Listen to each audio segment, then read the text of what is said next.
Сёння прайшоў урачысты прыём жанчын кіраўніцтвам вобласці. Адна з галоўных частак урачыстасцяў – уручэння ордэна маці.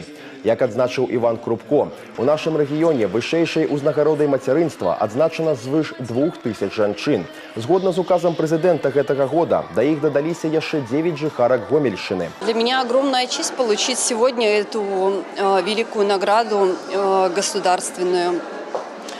Хочу сказать, что быть матерью 5 детей, 3 дочерей и 2 сыновей – это ежедневный путь, наполненный заботой и огромным счастьем.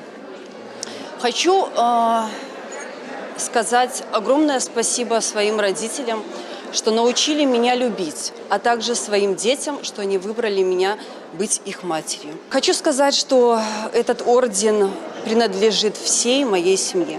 Таксама сёння прагучалі імёны жанчын года Гомельскай вобласці.